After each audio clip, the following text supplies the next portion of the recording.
The Public Affairs Department of the Hawaii Educational Television Network presents Hawaiʻi Report. Tonight, a look at the Constitutional Convention. What has been accomplished? What remains to be done? Your reporter, Bob Miller. Good evening.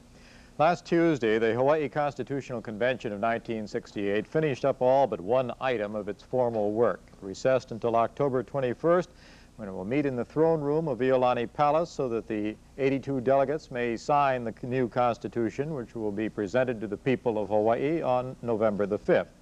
Tonight, in the second of two summaries of the two-month-long convention, HETV will look at the final action taken last Tuesday and some other important decisions taken by delegates in the weeks earlier.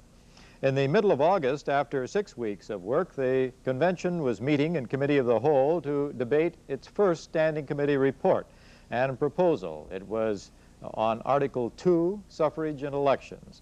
As we said last week, the convention accepted the committee's recommendations for allowing 18 and 19-year-olds the right to vote, to eliminate the literacy requirement for voting, and restoring voting rights to discharged felons. The committee also recommended a requirement for a presidential preference primary in Hawaii. Supporters of the proposal urged adoption as a way to bring national attention to Hawaii. Delegate Hiroshi Kato disagreed, claiming that the cost would be too high. He was answered by Nelson Doi, first Delegate Kato, in debate chaired by Howard Miyake. Mention has been made by the Vice Chairman of the Bill of Rights Committee that the presidential preference primary election would be held in conjunction with our regular primary elections. Now, this, of course, would not be timely for the national conventions at the time that they nominate presidential candidates from their respective parties. So the only alternative or assumption is that the legislature will move up their primary elections so that the presidential preference primary can be accommodated. Now, for the last two sessions of the legislature, attempts have been made to move up or move away from the general election, the primary election, from a period of 15 to 45 days. It has always failed to pass. I hardly see any likelihood of it passing in the future. This would call for then, Mr. Chairman, a special election costing around $250,000. Now, the sum of $250,000 may not seem like a lot of money to some people, but if you think about the fact that they are going to be voting for about 15 to 25 delegates only, I think it costs quite a bit of money so far as our state is concerned. Moreover, our delegates themselves comprise such a small part of the national convention that I again have to question the cost that will be involved. Another facet of a special election, besides the cost factor, is the low voter turnout that we always have experienced at these special elections. Is it worth $250,000 to get only a third of the votes that are eligible to be cast at these elections? Now, in closing, Mr. Chairman, I'd like to say that I have an amendment on the clerk's desk. The amendment is being withdrawn because it was pointed out to me that what I had proposed in the amendment is already authorized or can be done without any changes in our Constitution. If I may go to the amendment, Mr. Chairman, by way of explanation. Please do so. It just makes it permissive to give to the legislature the right to provide for a special election, whereas the proposal here is a mandatory provision. If we vote down the proposal or the mandatory provision of that proposal, the Constitution need not be changed and the legislature can still provide for a preferential election. Thank you. Thank you, Delegate Kato. The chair at this time wishes to compliment the speeches today. They're very concise and succinct, and I'm sure the students and historians who will read the minutes of this Committee of the Whole will not ever think that we have Question. egotistical rhetoricians inebriated by your own verbosity, and I think we are making progress today. Thank you very much, Chair. I appreciate this. Who wishes to have the floor? Delegate Fernandez. I think we're ready for the question. The Chair. Mr. Chairman. Chair, any other speakers who wish to speak for or against the motion to amend? Delegate Doi. Yes, may I say a few words in favor of the committee proposal? I arise this morning to respond to some of the remarks made on this floor. Yes, Mr. Chairman, I think it's worth $250,000 to influence the election of a President of the United States of America and a Vice President of the United States of America. In fact, I think it's worth a lot of money. You asked me the question, I don't know how much, but certainly more than $250,000. Certainly means enough for us to concern ourselves in this very most important election. The argument so far from those who oppose the proposition has been leveled principally at the question of the cost. It's been also rather with great unanimity expressed on this floor that we like the idea. We like the idea of the voter participation in the primary, that we should have this law, but number one, it's opposed because this is a legislative matter and not a constitutional matter. Well, Mr. Chairman, we've waited for many, many years, and the legislature has not acted.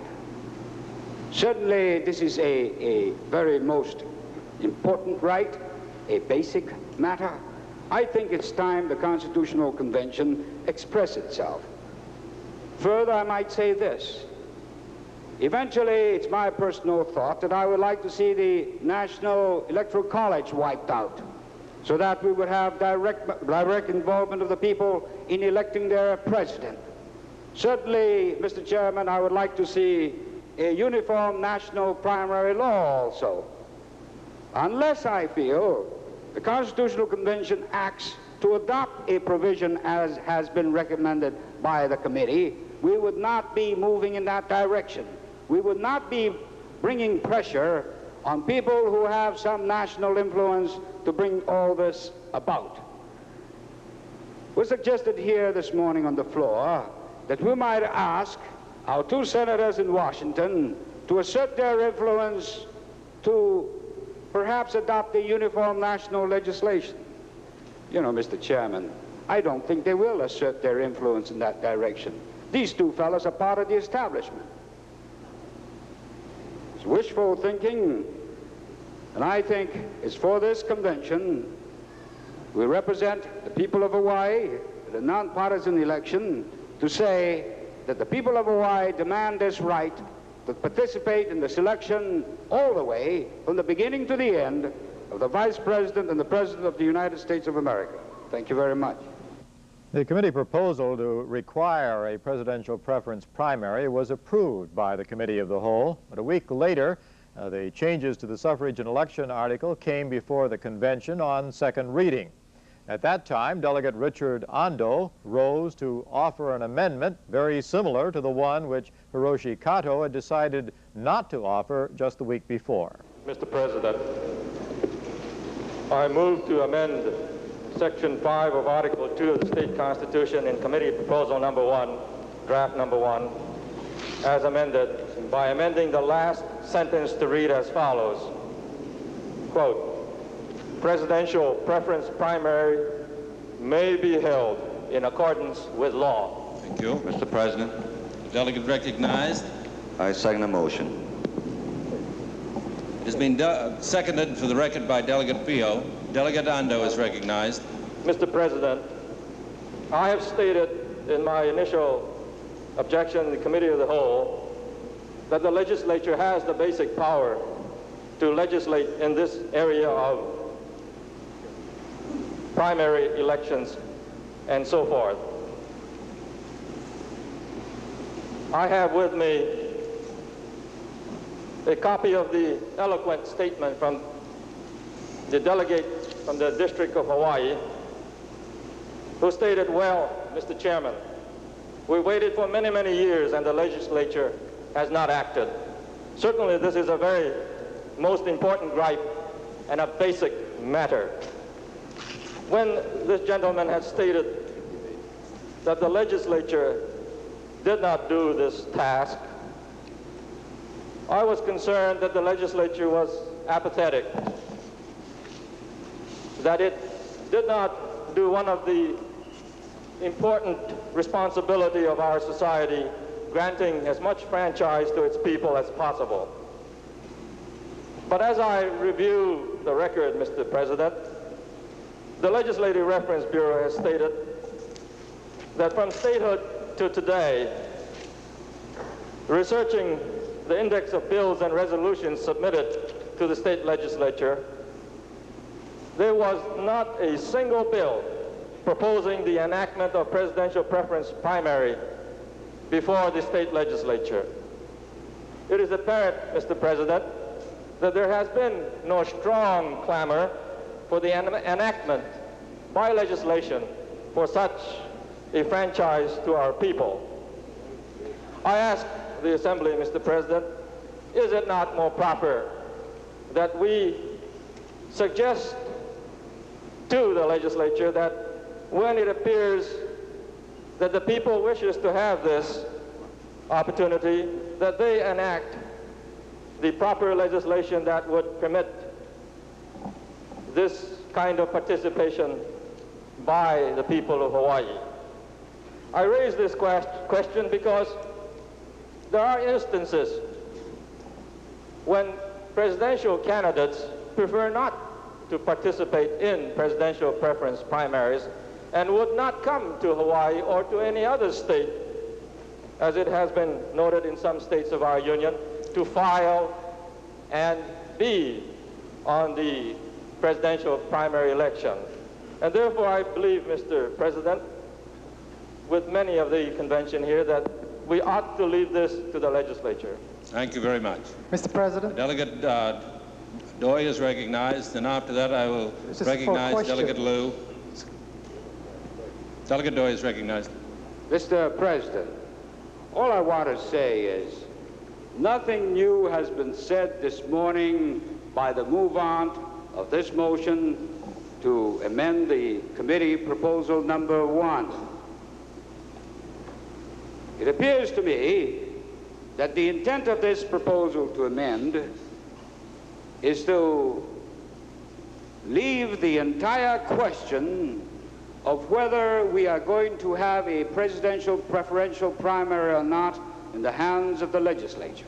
Now, if that be the case, why did not the delegate, for example, move to delete the entire sentence? This would have been more honest. We should note that Ando had attempted to delete the proposal a week before, but it had failed. His amendment making a presidential preference primary permissive was approved. It will be on the ballot on November 5th for the voters to accept or reject, but as both sides of the argument pointed out, what the voters decide doesn't really matter, since the legislature already has the power to institute a presidential preference primary should it so wish. The Committee of the Whole has completed action on the proposals made by the Standing Committee. It took up other proposals offered by delegates from the floor. The most controversial was offered by 10th District Delegate Hayden Burgess. It would have ended the state's closed primary system, which takes effect during the next 2 primary elections. The seal of voting shall be preserved, and no record or list of the party ballot selected by each voter shall be maintained. Do all delegates have this amendment number 18 on your desks? Mr. Chairman, Delegate I rise for the purpose of seconding the motion. Moved and seconded that Section 4, Article 2 of the State Constitution be amended by amending the last sentence to read as follows, as provided in Amendment number 18. Mr. Chairman? Do you wish to speak in favor of your motion? Yes, first I'd like to point out some significant points in this amendment. It reads the party ballot selected by each voter. This amendment is not intended to mandate to the legislature that they do have 2 party ballots separately. This is leaving the the decision on whether the ballots should be separate up to the legislature. And I think this should be included in the committee report if this amendment prevails. Mr. Chairman, fellow delegates, we have all had our night to sleep on this idea, and we have had, in fact, all morning to consider the present proposal. Within this convention, we have heard claims that this proposal is not constitutional, that it is legislative, that although certain delegates favor the idea of this proposal, they will vote against it simply because it is legislative. To those who hide behind such arguments, I ask, is the right for the ex-convicts to vote also legislative? I also ask, is the amendment calling for a presidential primary not also legislative? Or is the selection of judiciary, their terms of office, their system of retirement, then not also legislative?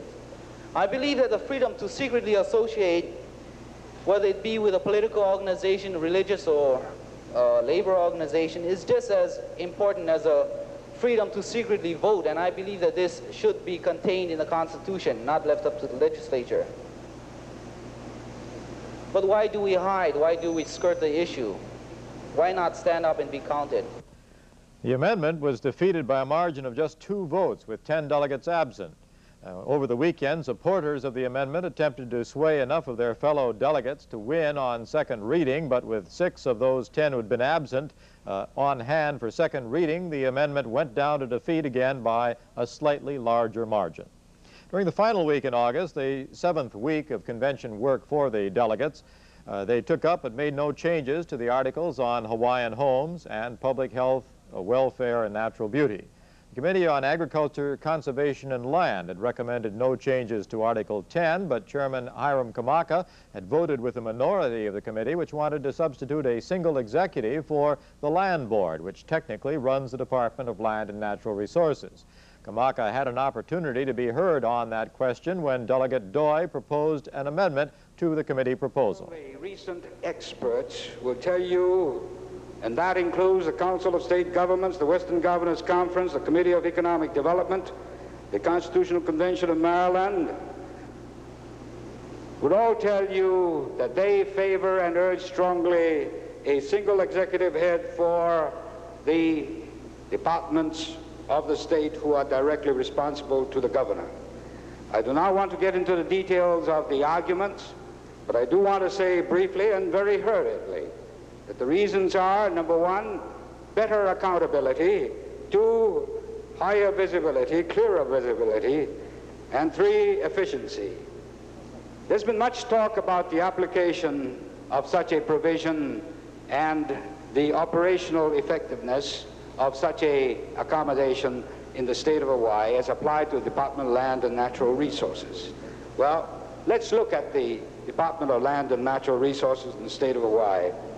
On the board, we have 6 people, 1 from each land district, 1 at large, and the director, which makes 6.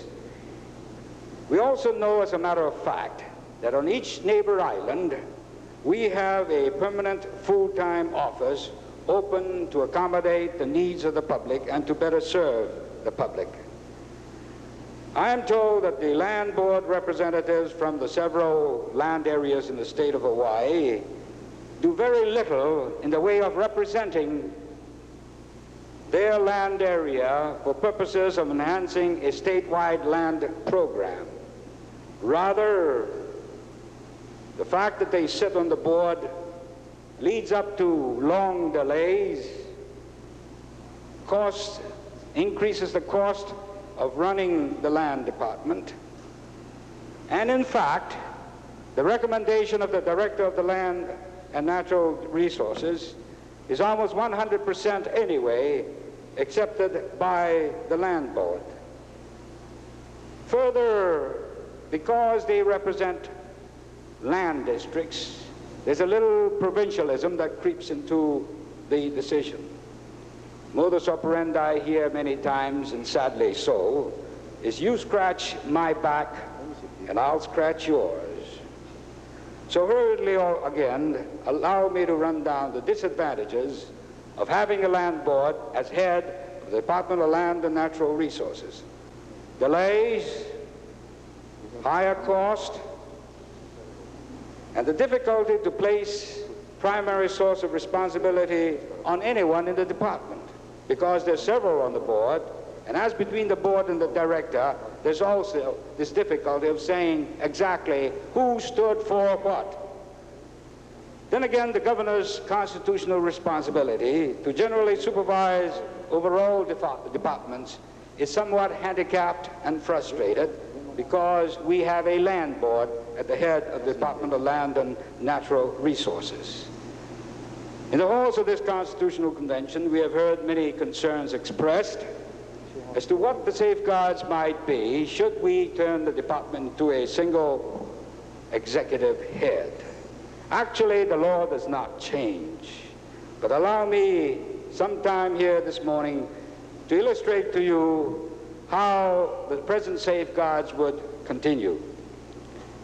To begin with, the Administrative Procedures Act, which applies to all departments in the state of Hawaii, will continue to apply. And this act would continue and require that notices be given to the public hearings be held before any rules are adopted. The amendment was one of the most heavily debated during the life of the convention. 28 delegates, 12 more than debated the 18-year-old vote question, spoke for or against the proposal to do away with the land board.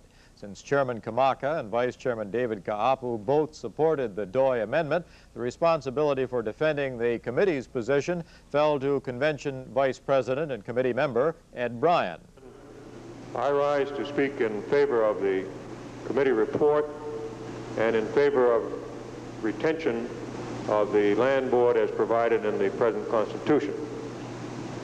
The words in the committee report are fairly brief and descriptive.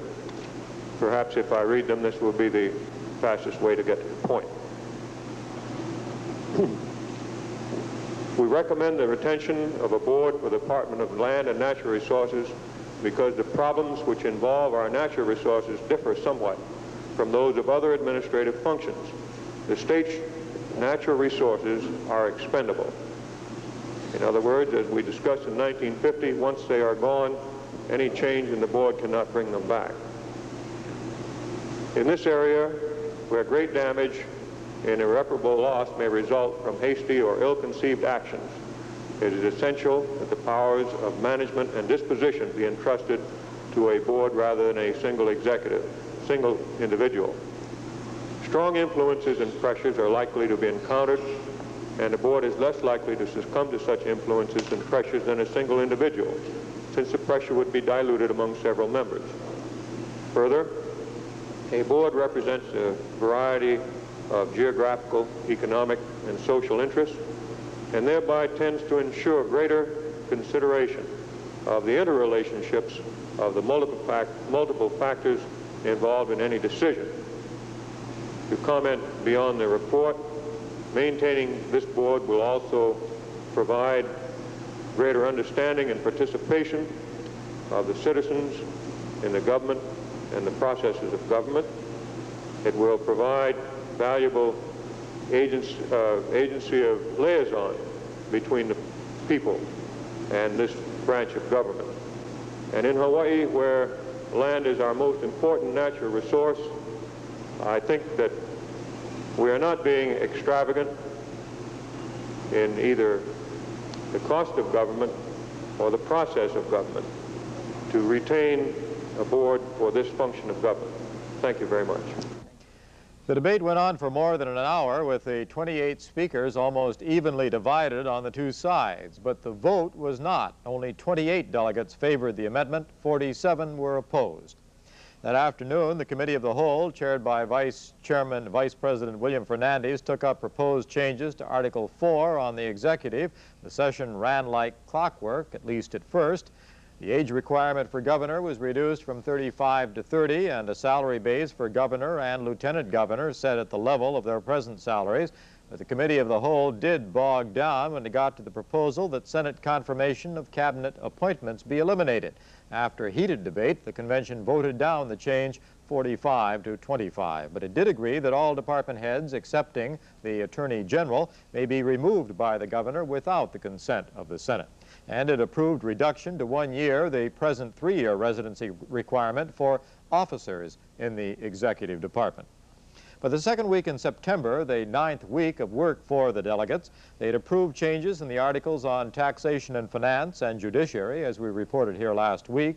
They rejected proposals for faculty student representation on the University Board of Regents, free tuition for all resident undergraduates at the university, a Department of Consumer Protection, and initiative referendum and recall.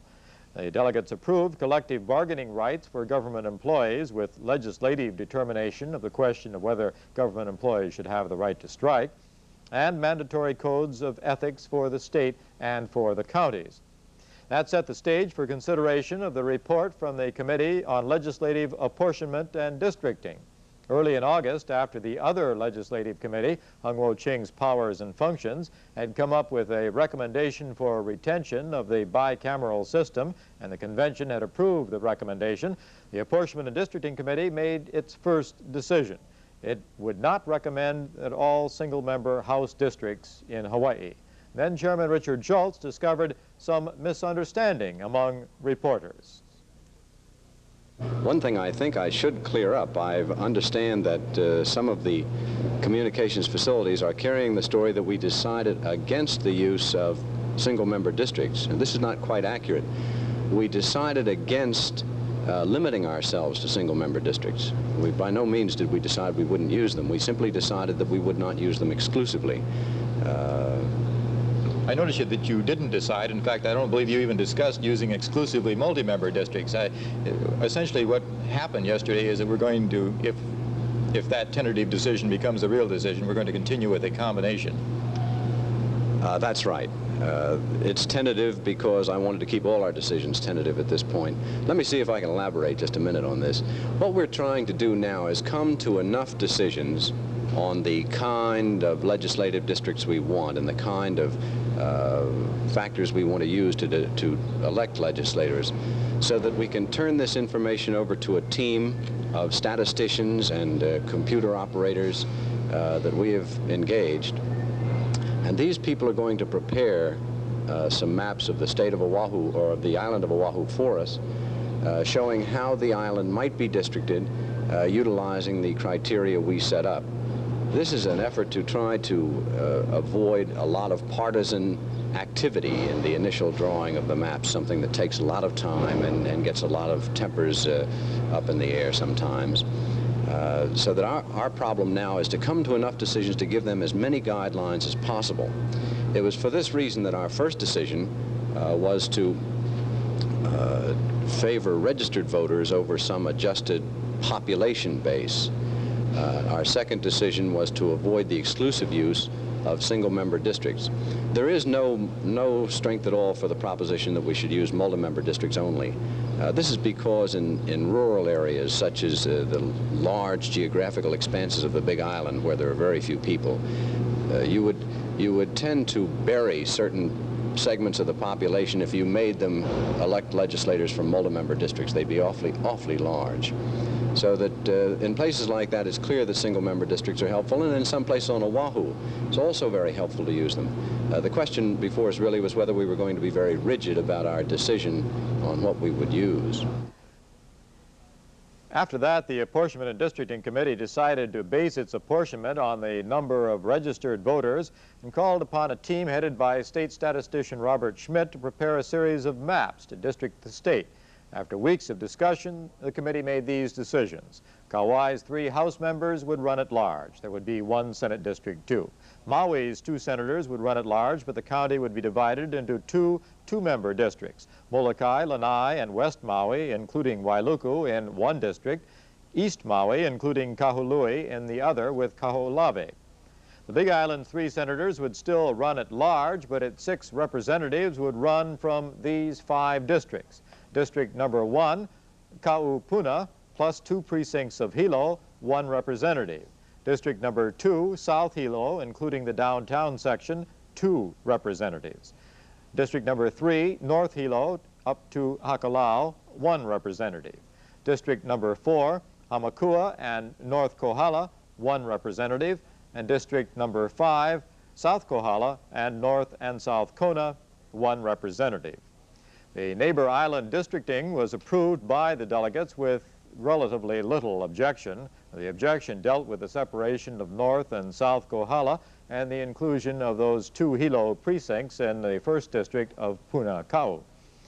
Oahu's senatorial districts were left virtually as they exist at the present time, only slight changes made there. There were considerable changes made to the House districts, however. Windward Oahu's present 8th district was split into 2 3-member districts, with the dividing line running between Kailua and Kaneohe at the Mokapu Peninsula. Delegate Hiram Kamaka caught an error just in time, which would have separated Kalaheo Hillside from the rest of Kailua. That change was made during second reading. The North Shore and Central Oahu were kept virtually as at present. They will get 2 representatives. That district is numbered 22.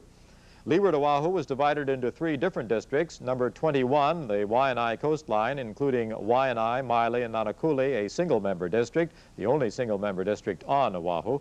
District number 20, including Ewa, Waipahu, Pearl City, Waiau, and part of Aiea, 3 representatives. And District 19, the rest of Aiea, Halava, Red Hill, Moanalua, Aliamanu, Fort Shafter, and the Pearl Harbor Hickam Honolulu Airport Complex, another district with 2 representatives.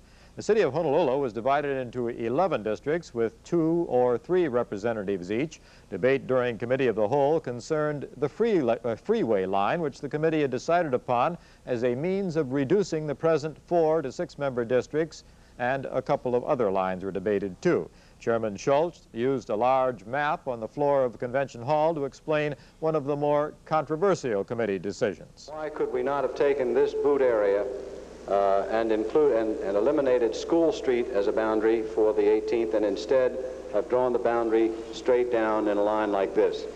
The question is a fair one. It's the kind of boundary we'd always like to have drawn. The fact of the matter is that if we had done that, the deviation in the 16th district would have been 26% above the average for the island as a whole. Way, way out, far above any possible deviation that could be permitted and that would be permitted by the court. May I say also that it's true that there is some difference between this neighborhood and that one, but the difference really runs from about here over. It's a very small area that has been sort of hooked on. This area fits in rather nicely. We hate to do this, and it's something that we've always tried to avoid, but it simply happened that in order to retain any 16th district at all, we had to get a bottom boundary line, and it wouldn't work out any other way there. We assume that that's a temporary situation. We hope it'll be cleared up 4 years from now. It is very minor in terms of number of people, but it's simply major in terms of deviations, and the Supreme Court won't allow us to follow the results you've suggested. Delegate Liu. Mr. Chairman, what I had indicated there is not the whole front there that he indicated. That, however, only just that portion that includes the Bishop Museum tract, which is part of that, the whole portion that he indicated, that triangle there.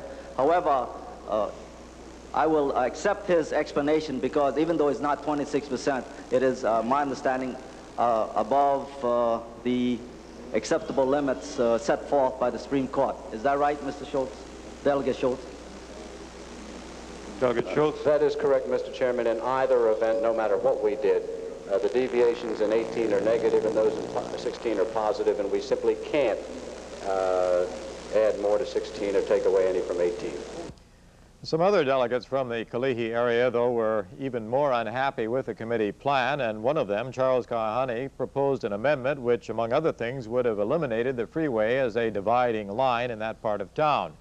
Because of the complexity of Kahani's proposed amendment, he was given until late the next day to prepare it. But after several trials, was still a long way from an acceptable arrangement of numbers of registered voters. The deviations on the plan that he proposed were well beyond the guidelines that the committee had set, and which they expected to be approved by any courts which might review the matter at some later date. The next issue in contention was the effect of the freeway line on the present 14th district. It would be cut into two member districts, The 4 incumbent representatives, all of whom live in the Mauka portion of the present district, are all 4 delegates to the convention. Their opposition to the committee plan varied, with the strongest opposition coming from Delegate T.C. Yim. I will accept the committee report and the proposal by, as it affects District 15, even though it means a good possibility of my retirement in politics. I only got to say this, that the committee ought to maintain the criteria throughout Oahu, and I find that there are some glaring errors that they have not used the criteria, and that discussion will come about in the several other precincts coming ahead of us. I accept the committee recommendation as it pertains to District 15, even though I have noted that the committee have not accepted Pali Highway as one of the boundaries, even though throughout the discussion the committee somehow keep referring to the Lunalilo Freeway. The Pali Highway runs up to this point here and stop, then it goes to Old Pali Highway. There's every indication, to be fair, to maintain again the criteria as set forth by the committee, that the Pali Highway ought to be used and be straightened out and include this section here, now in the present 12th district, ought to be within the present 14th district or the proposed 15th district, for the reason that these people here are almost identical as those people living in the Dowsett area. I say this, even though that the voters in this area here are 2-to-1 Republicans, and I am a Democrat. Further, the committee have failed to use the Pali Highway. Up to this point, they have used the old Nuon Avenue, all the way down here, and have not used the Pali Highway road coming down to Bishop Street.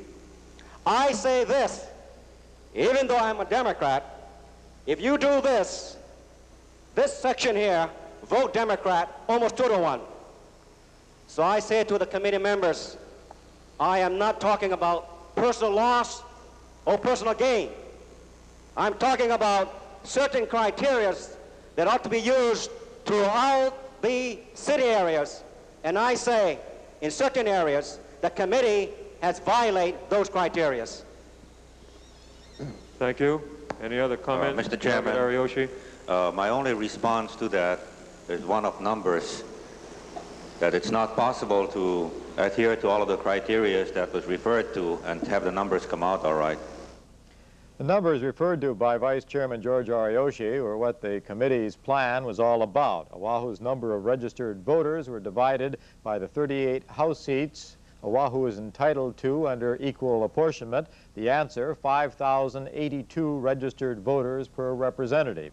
Using existing precinct boundaries as much as possible, the committee attempted to come up with districts as near as possible to those correct numbers without violating some other guidelines the committee had decided to work with.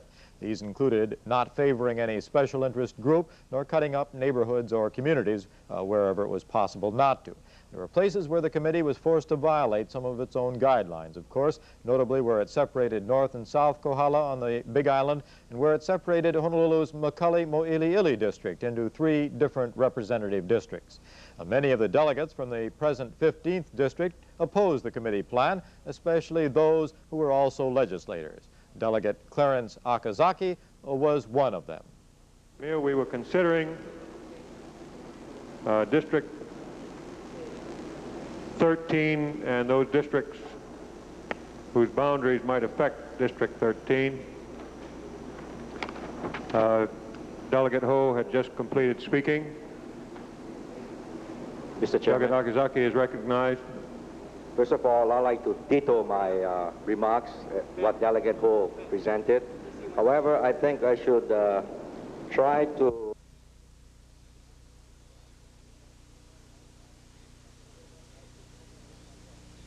Mr. Chairman, I present to this convention that the committee itself did not take into consideration its own criteria set forth for redistricting purposes. Our on-committee report, page 26, criteria 3 reads, insofar as is practicable, district to be contiguous and compact. How compact can the Makale Mo'iliili area be with 10,000 plus registered voters? It can have 1 or 2 representatives by itself, either single-member district or multi-member district. This is a closely knitted community, as all the delegates to this convention from this area knows. Criteria 4, district lines must follow permanent and easily recognized lines. What more recognizable lines than the Alawai Canal? Yet, the committee chose to disregard this line to get into the Makale area because they needed 2,000 votes to justify Waikiki's 2 representatives. Criteria 5, wherever possible, the division of areas with a substantial community of interest is to be avoided. By gosh, this community has so much in common that they fought for 4.5 years to finally decide where their library should be located. Criteria 6, the submergence of small areas or groups within larger districts where substantially different socio-economic interests predominates is to be avoided. Portion of Makale wasn't submerged, it was sunk. Entirely different socio-economic interests is involved also. Criteria 7, district may not be drawn as to unduly favor one person or political faction. A big joke. No explanation needed here. It's obvious. Mr. Chairman, the original Plan S1 that came out from the so-called computer was the work of professionals. And only after humans took over that all these ridiculous boundary lines was created. One must ask why. I can assure you that someone will always have a legitimate answer to hide its real purpose.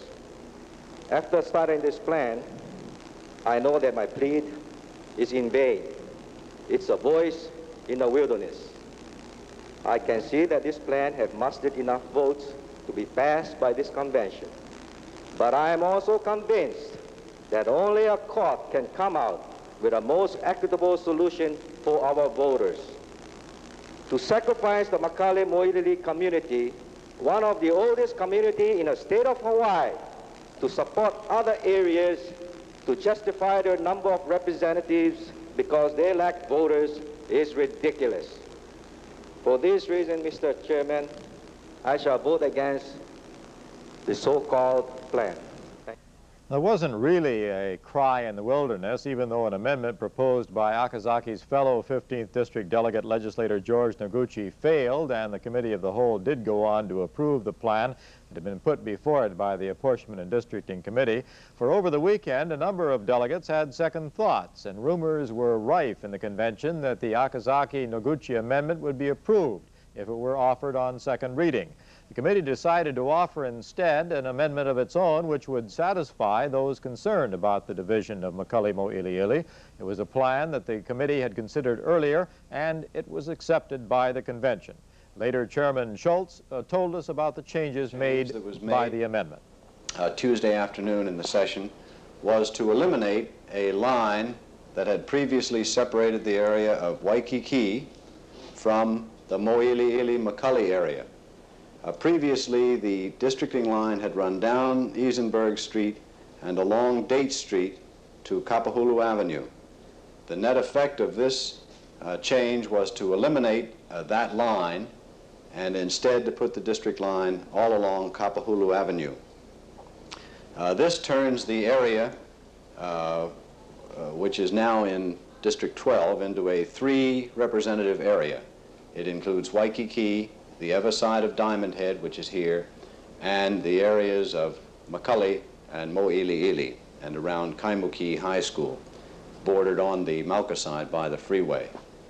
That change also, of course, cut down the size of District 11 which previously included Lower Kaimuki, as well as a part of Mo'iliili, and now includes only Kaimuki and Kapahulu, and has 2 representatives. I guess most of your watchers know that these representatives are assigned entirely according to the number of registered voters who reside in each of these districts.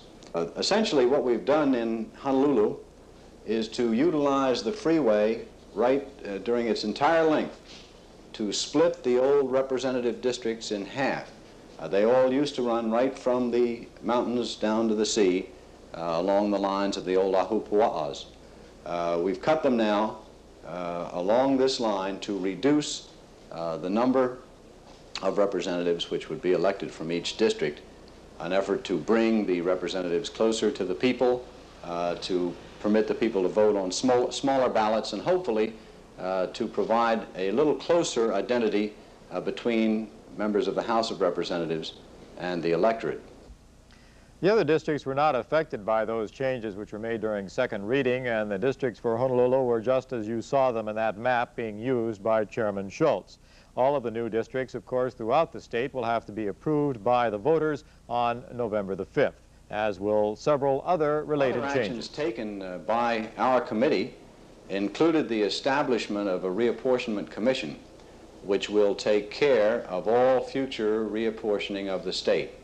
We felt that it was a little silly to let everything in the state grind to a halt every time we needed to reapportion, and we felt also that we ought to provide for handling the reapportionment at fairly frequent intervals.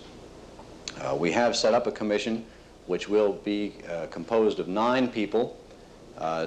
8 of these will be chosen by the legislative leaders of the House and Senate, so that 4 will be of one party and 4 of another.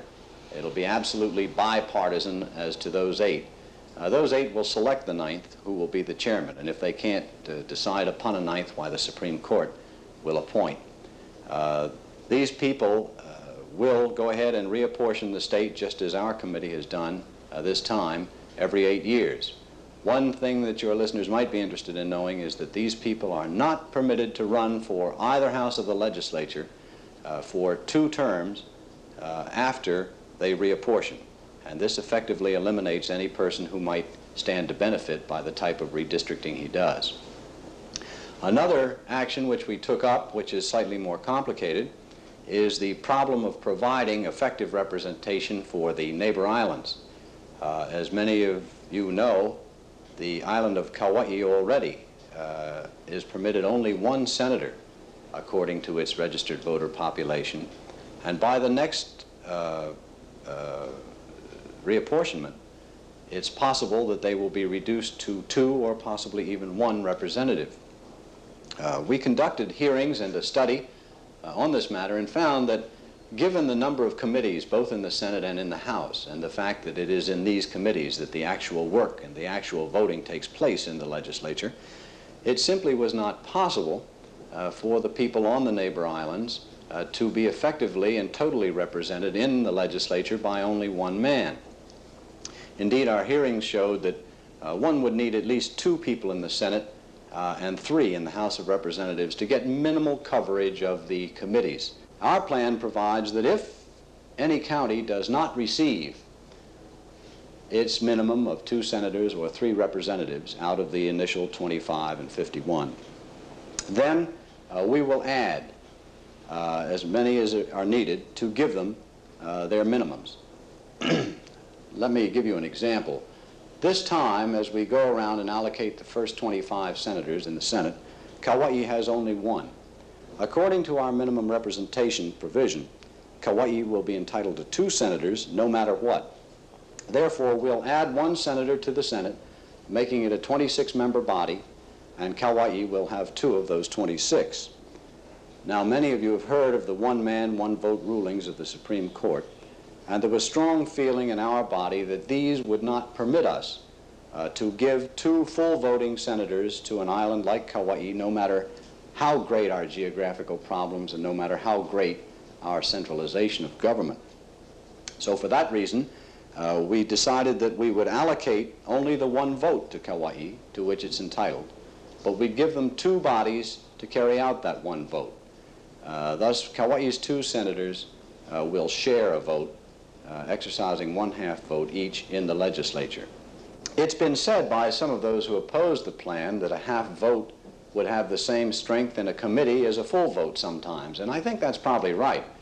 But I think we have to remember that if the one senator from Kauai could handle all 10 major committees in the legislature, in the Senate, he would do so. And the county of Kauai would then have a single full vote in every one of those 10 committees. The problem is not that Kauai is not entitled to a vote on those committees, it's just that their one senator can't physically get to every one of them to exercise that vote. So what we've done is given 2 people that vote to exercise it for them and to get Kauai's problems across and to get Kauai's stories across to the people who do the acting in the legislature. Last Tuesday, the Constitutional Convention met for the second time in the old Senate chambers of Iolani Palace to approve on third reading 2 final committee proposals. Convention President Hebden Porteous was in an unfamiliar position in a familiar room, having served several terms as a senator but never as presiding officer. Tuesday morning, the convention quickly adopted on third reading the committee proposals on revision and amendment and apportionment and districting. There was some debate on the apportionment and districting proposal, but no amendments were possible in third reading, and only 9 delegates voted against the proposal. A roll call vote was taken as required under the rules for passage of all committee proposals on third reading.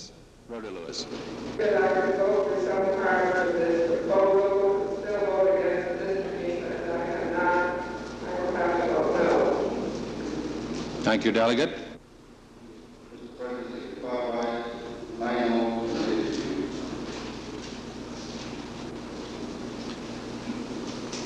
There were 65 ayes, 9 noes, and 8 excused. And that does total 82. It has the committee proposal number 12 in its RD2 S1 form has passed its third reading.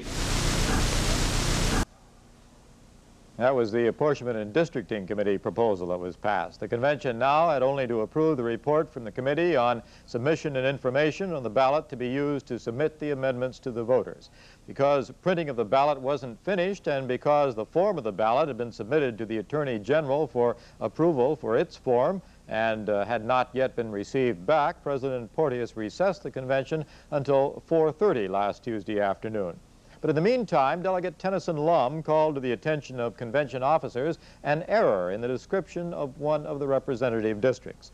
After an hour of trying to decide what procedure to follow, President Porteous called the convention to order so that the action taken in the morning could be reconsidered. Motion has been carried.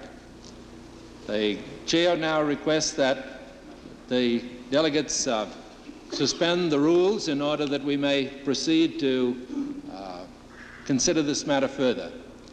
Is there any... It's been moved by Delegate Dodge and seconded by Delegate O'Connor that the rules be suspended. All those in favor of suspension of rules, please raise your hands. Those opposed by the same sign. In the confusion last Tuesday evening, President Porteous had forgotten that the convention had still not approved the ballot as recommended by the Submission and Information Committee. He was explaining to the delegates that they would meet again next month to sign the new Constitution when Chairman John Jacquet reminded him of the omission. Find the appropriate type of paper and size of paper, and also to find a printing press that's large enough to print it. Because apparently the press that was used to print the Constitution in 1950 is no longer available. It has been disposed of. And we will either find another press in Hawaii or one available somewhere, perhaps on the West Coast, in order to get this printed. But certainly it will take several weeks to do this. So finally, when we do recess, we'll probably recess till about, subject to call of the chair, till about the 21st of October, in order to get this prepared for the delegates so that they may sign. But at this time, the chair will ask if there are any final announcements. Delegate Jacquet. Mr. President, you wish to take up Senate Report 84 tonight? Yes, please. I think you're quite correct. Senate Report 84 has distributed to the delegates.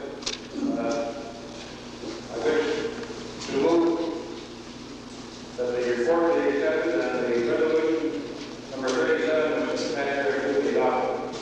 Delegate Min is recognized. It's been moved and seconded that Committee Report number 84 with the accompanying resolution be adopted. And I might point out to the delegates that if we hadn't done this, we wouldn't have adopted a form of ballot. All those in favor of the resolution will please signify your Delegate Lewis. There were some questions about the ballot and the descriptions of the amendments on it.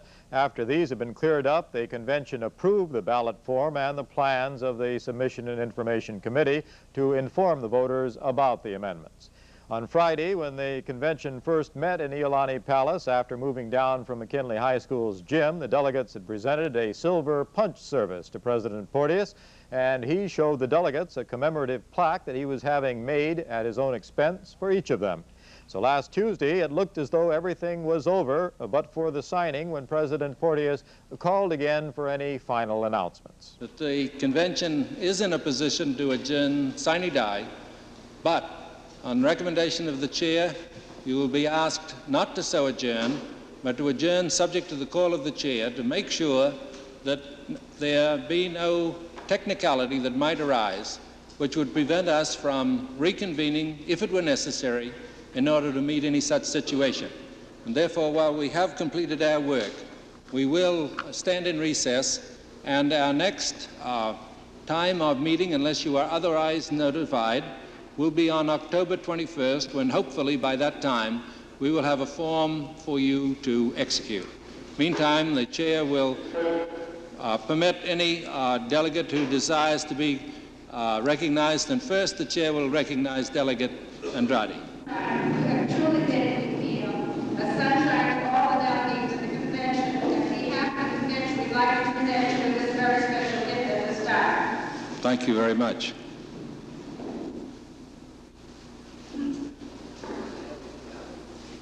The President.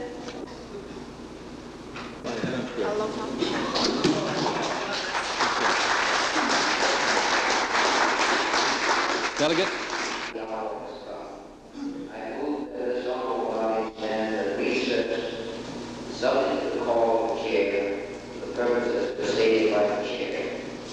Thank you. Delegate Sue is recognized.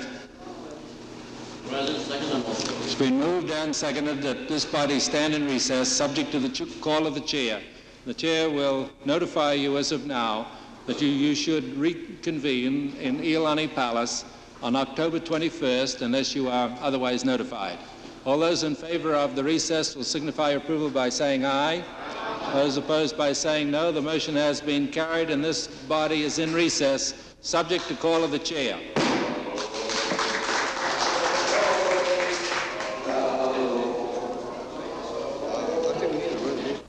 And that's the way it ended, except for the formal signing ceremony 3 weeks from today. This has been Hawaiʻi Report on the Constitutional Convention with Bob Miller. This program was produced by the Public Affairs Department of the Hawaiʻi Educational Television Network.